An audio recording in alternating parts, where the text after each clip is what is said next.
Hello viewers, I'm SB and welcome back to XCOM 2 Extended Edition. So this is the mission we got at the end of the last video. This is our next plot objective. We're not in any particular hurry to get here. Commander, you're not gonna believe this. Oh, and this is new. We just picked up a signal from an emergency locator beacon. It's definitely one of ours, from the original invasion. I know it sounds crazy, but if there's any chance some of our people could still be out there, I think we owe it to them to find out. Okay, I guess you're right. I sort of don't believe that. Hold on, I'm not 100% sure even what we're doing right now. What are we doing? We had started to search for some supplies. You know what? I bet, because this was in green text, I'm sure that means that it's part of one of the DLC missions, and I bet it will wait. Avenger plotting new course. Let's go get those supplies. We're going to need them, because we cannot afford to build that Advanced Warfare Center right now, and I'd like to get to that place. So, there's not a terribly deep strategy to apply on the world map. Things are pretty simple. Nanoscale armor is, or the nanoscale vest is okay. It's a little bit like the vest in XCOM 1. You can equip it in one of your slots, one of your item slots, and it gives you a little bit of extra health. It's not really that interesting to me. So plated armor is what gives us our first armor upgrade. We have to get 10 alien alloys. Obviously we have 0 right now, so that's going to have to wait for a moment. Resistance communications is probably worth picking up. The Advent Officer Autopsy is marked as important because it's part of the plot, but it doesn't actually need to be done right away. So let's go ahead and pick up Resistance Communications. Valuable application. And this will allow us to... I'll have a report assembled as soon as the research is complete. Yeah, that'll allow us to get our communications network up, and then we'll be able to start branching out and taking over new regions. And as the game goes on, we're going to keep taking over more regions, and each region we take over gives us more supplies. So obviously, the more expanding we do early, the more resources we'll have for later, which we can, of course, channel into more expanding, and you get this nice positive feedback loop going until you've taken over the whole world. But for right now, we need to focus on just getting a hold of supplies. I don't actually know off the top of my head... Oh, we've finished a room. So what does it take? It takes 115 supplies to build this thing. So when we get our 50... Or actually, I don't know how many supplies it is. If the supply thing that we're interacting with gives us at least 42 supplies, we'll be all set. We're also starting to run short on power. You can see each room has a power requirement. This one will require 3 power and will put us up to 10 of our capacity of 12. But that's a problem for the near future. For now, we're going to start excavating this other slot. There's no reason to have an engineer idle as long as you have things that can be excavated, because excavating has no cost. Strategic resource Alright, what do we located. get? 53, okay. I think we want to get the Advanced Warfare Center online as quickly as possible. Center construction initiated. So we're actually going to pull him off of that. The Advanced Warfare Center is really valuable. It, like I said, we can staff an engineer in there, and it will cut healing times in half, which means our soldiers get to get XP faster, get to level up faster, get their great abilities faster. But also, the Advanced Warfare Center allows people to gain abilities that aren't from their class. They allow them to reach out into other classes for stuff. Avenger plotting new course. Alright. So I guess this seems like an okay time to do this. We don't have any other valuable targets to search for. I do not know what we will find. Thanks, Commander. The new workshop will do just fine. New facility. So here we have our workshop. We can staff an engineer here, and he gets to operate 2 drones, and the drones get to fly around and staff other rooms. So we're going to go ahead and put Kojo Masutha to work. And then we can use the gremlins as though they were engineers, and they are exactly as effective as a real engineer, so it's not a bad deal. You can see this room is going to take longer to excavate, but it gives more supplies and it gives some alien alloys. Alien debris is just supplies. Machinery is supplies and alloys. I think you might be able to get Illyrium from Machinery 2, maybe. And exposed power coils give Illyrium, and then once they're unlocked, they are a power coil room that either generates a ton of extra power if you build a power generator on them, or makes the room not cost any power if it's any other kind of room. So we have a little bit of strategy in how we position things that we will continue to talk about as we continue to build things. How are we doing? We have more than enough soldiers to run an actual squad. Yingzhu is going to be injured for basically forever, which is a shame because the Ranger class seems like it's really powerful, at least from the description of her one ability that she gained.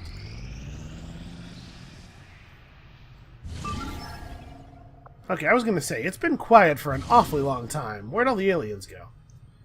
Alright, so we'll get our first scientist and 89 intel if we can extract her from this place. For East Asia. So these episodes are going to have a pretty variable length because I'm going to just do one mission per episode, I've decided, arbitrarily. So hold on a second. Let's pull this rookie and let's have a look at the actual stats of our rookies. So it looks like we have health, movement, the number of spaces they can move. I'm assuming blue move, or I don't know. The brain is willpower. This represents the willpower is what helps them, first of all, resist psionic attack. And secondly, lower willpower makes it more likely that a soldier will, what do you call it? The soldier will panic when things go wrong. I'm going to take Hicks out, even though Hicks has low health and not very good will, because Hicks has a lot of aim, and I'd like to level up a nice high aim soldier. And then we have, yeah, guys. Alright, let's not build any items. We don't have any money. Never mind. Do I have... Hold on. Nope, I don't have any non-rookie soldiers available outside of these three.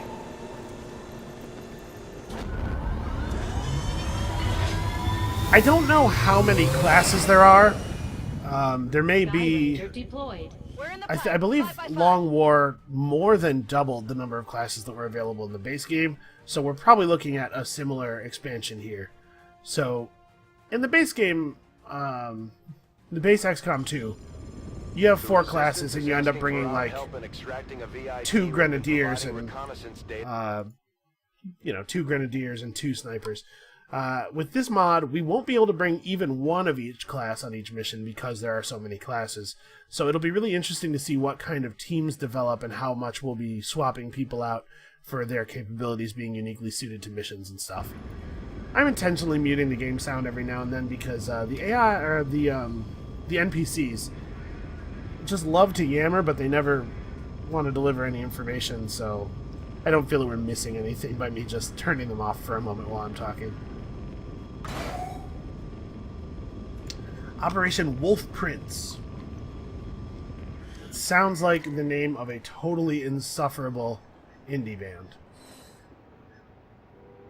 Menace 1-5, target coordinates incoming. Secure the VIP and proceed to the evac volume for extraction.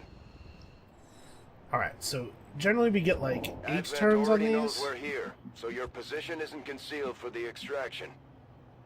Great. Okay, we have 12 turns and no concealment. Well, we have to move fairly quickly. How far away is it, in actuality? Oh, it's not that bad, although we do need to make sure we have time to scale the building, which may require being able to move all the way around to the far side of the building, depending on how it generated.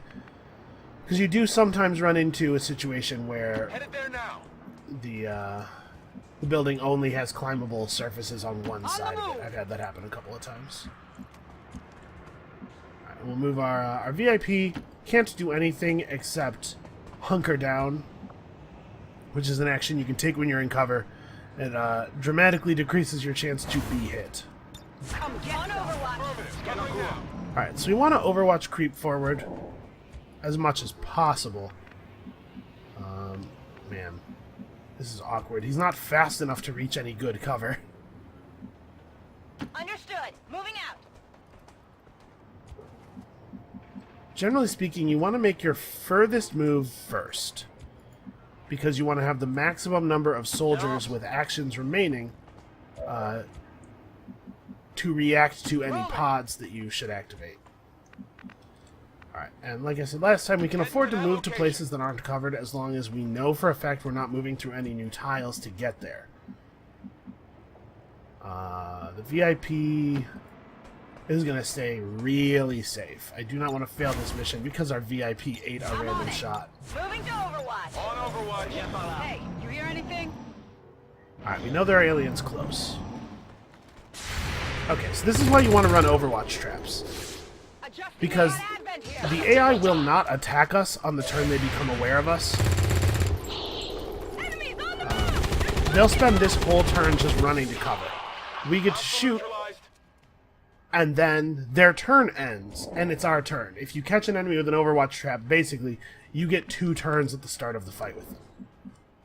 Alright, so this is our snapshot sniper, who can move and then fire. I'm going to go ahead and take a 53% chance. That's not too bad. Alright, her hitting that shot makes things tremendously easier on us. That's a whole bunch of combat math that we don't really have to worry about. Let's have a look at what the security post has for us. We don't have to hack, and it doesn't cost an action if you send the drone over and then decide not to do any hacking. It will result in nearby enemy groups being alerted to your position, and if we're lucky, pretty lucky, we could recover a small cache of supplies. It seems like a bad gamble. Low chance of success with a low reward. pretty not compelling. I do want to be careful about running my guys forward too much. I don't want to activate a new pack now that we're out so many actions. So let's... Yeah, I hate having turns where I don't move everybody forward. But we're... Oh, you don't actually have a... Right. Yeah, whatever. Go here. I was mashing the go into Overwatch button, but it turns out the VIP, not having any weapons or combat training of any kind, doesn't know how to do that. Who could have imagined? Roger that. Alright, so it's been 3 turns, and we've moved into a parking lot. It's not been, like, huge Orders progress. confirmed. On the move. Moving on target location. Alright, not moving through any new spaces. We got close enough to those guys to spook them a little bit, and so they casually wander away, and we're forced to watch that animation for a moment. I'm actually going to take this moment. It seems like we're... Ready to engage. Safe. So I'm going to take this moment to reload the guns. We're green to go. I know we have a lot of ammo left, but you'd be surprised how quickly it runs out in a tense firefight, and you really, really, really do not want to be in the position of needing to reload when you really want to be shooting. Alright, so... This building over here. Actually, this is the building. Right? It looks like. It looks like it's just very large. So that being the case, let's move adjacent to the building and see if there's any enemies in it. Take a peek through the window here. And we don't see anything. And yeah, this is definitely it. Okay, so we want to get up on this surface as quickly as possible. That way we'll have a high ground bonus against any enemies who come at us from street level.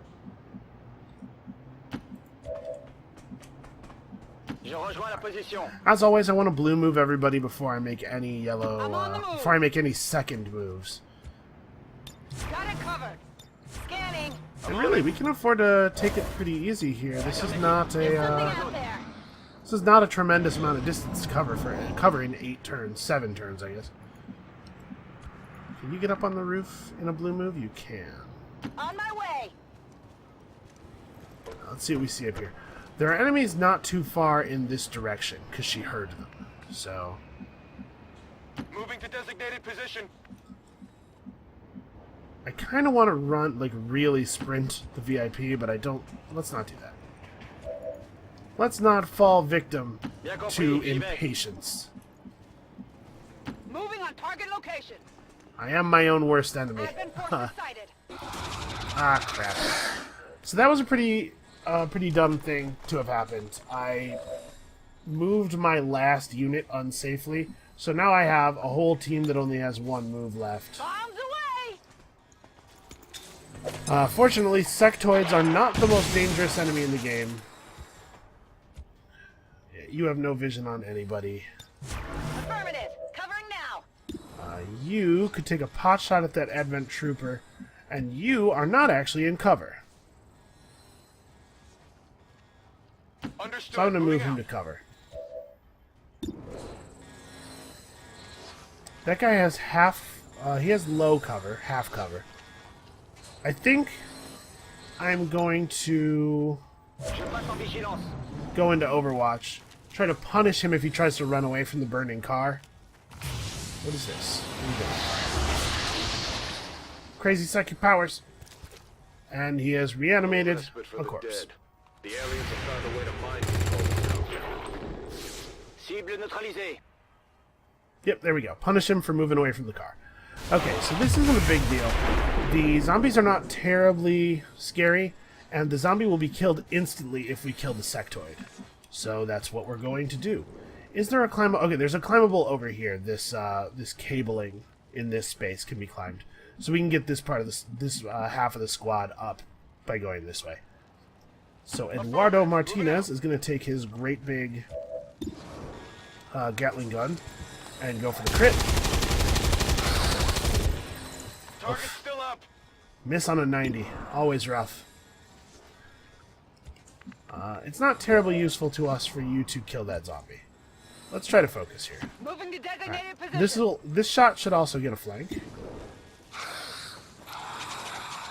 But it's unfortunate that we weren't able to get her with the big it, I guess. I don't even know that they have gender. It's unfortunately that we weren't able to get the shot with the big gun because now we have to hit it twice. The big gun with a crit could potentially have killed it in one. Ordre bien reçu. J'y vais. Now we have combat protocol, which like I said is guaranteed damage, but it only deals 2 damage. It always deals exactly 2. If I can throw a grenade that hits the sectoid but not my teammate, preferably not destroying my teammate's cover in case of enemies, because I'm pretty sure that there's a pack over here. We heard sound from this direction and then we disturbed these guys over here. So I think there's another pack in this direction. Only a 34% chance to hit the sectoid. Alright, can I move you to a place where you're going to have a good shot? Can't see it from anywhere on the roof thanks to this weird geometry here. I don't really want to come down. I like having a nice high perch.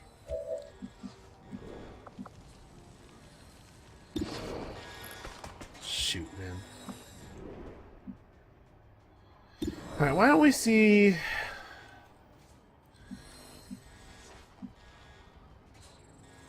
Heading there now.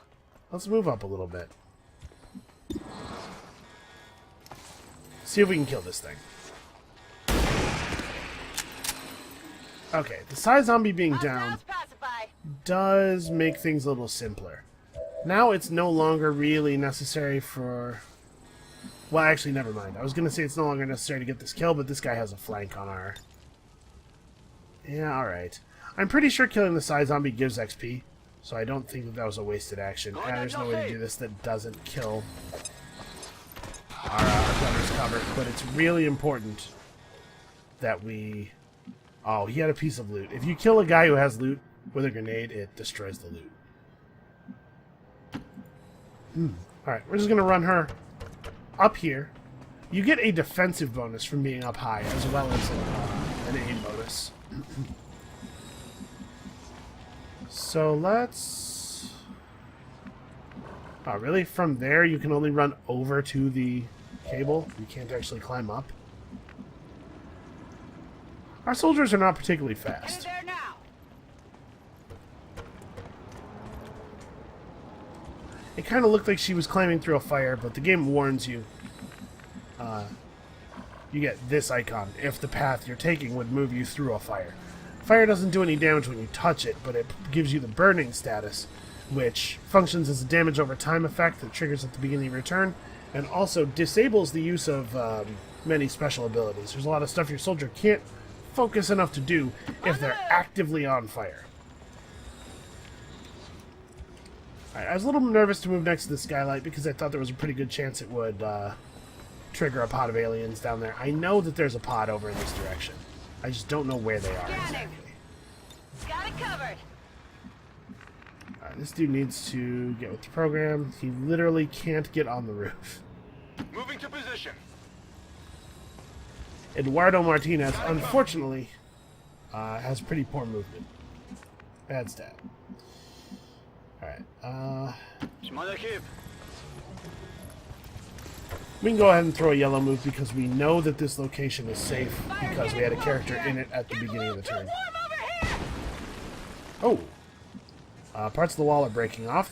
The fire that we started is spreading. Alright. I think there's a pretty good chance that the alien pack we heard is down in this room. Let's go find out. Huh.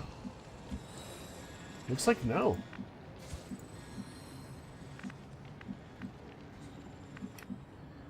I don't like this. I don't want to move to the top of the ladder and prevent the VIP from getting up the ladder. Affirmatif, j'y vais. We still have some time. We don't have to make a breakneck dash for it just yet. That's affirmative. Alright, this guy should definitely Moving. get off the ground before this whole part of the structure collapses due to fire damage. I really do appreciate things like the way the structures collapse due to a raging fire and stuff.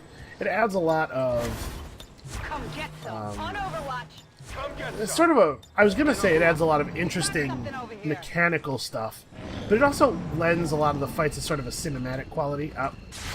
Alien pack has wandered into our vision. We missed our opening shot. And now they are aware of us. Hopefully they'll run in a way that will trigger other people's Overwatch shots. No, looks like that. Alright, who's still got a grenade? You still have a grenade. At the beginning here, when the enemies are... okay, well, that's kind of annoying. We'll have to move her to get a good grenade off. At the beginning of the game, when the enemies are so weak and there are so few of them on each mission, grenades seem really overpowered because you can, like, solve a pack with a grenade.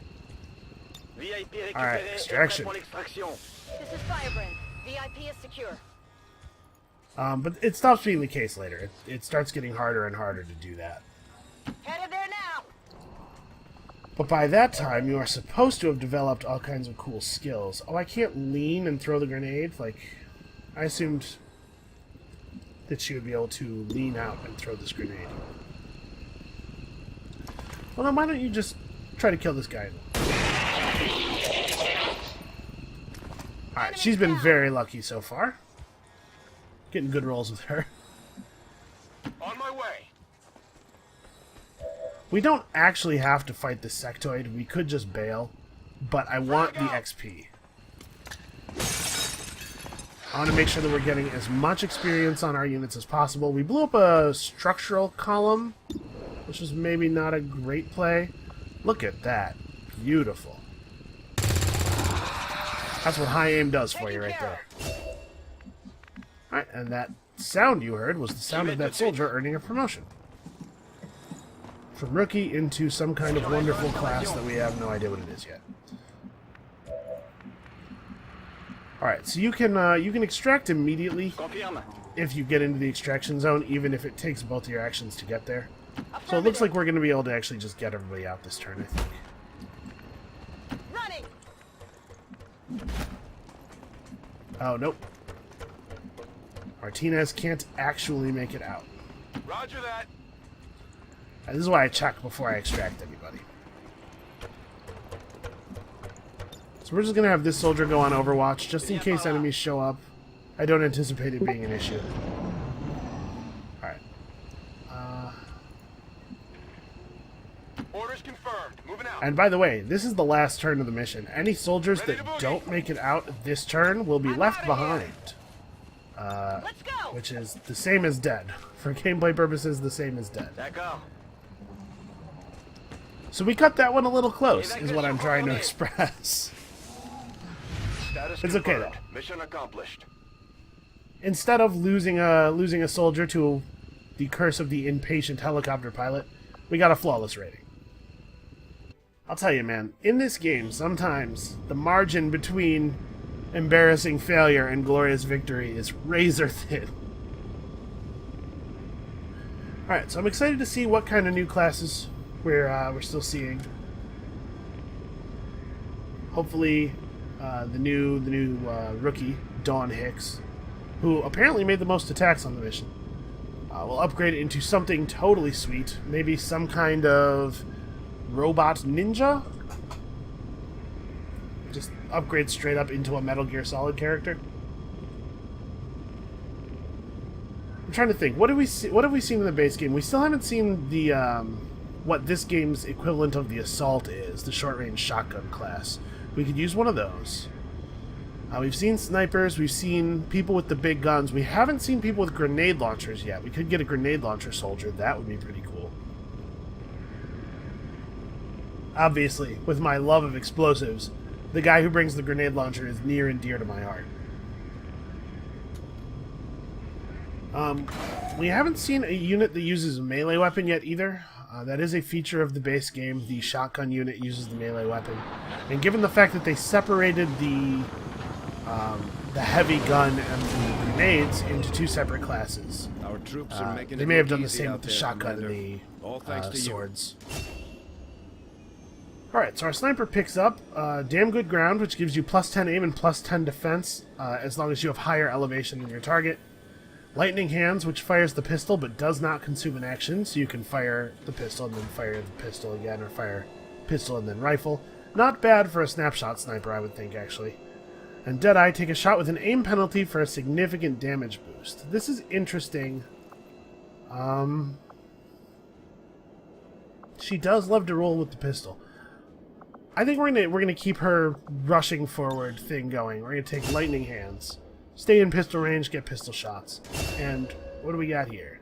Okay, Grenadier. I am super excited about that. Got that grenade launcher.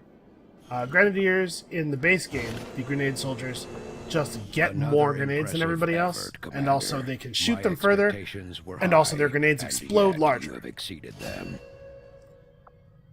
And we've got our first scientist, and we're almost entirely out of supplies. The game only checks to give you that warning at the end of missions. We've been at that supply level for several days at this point, actually.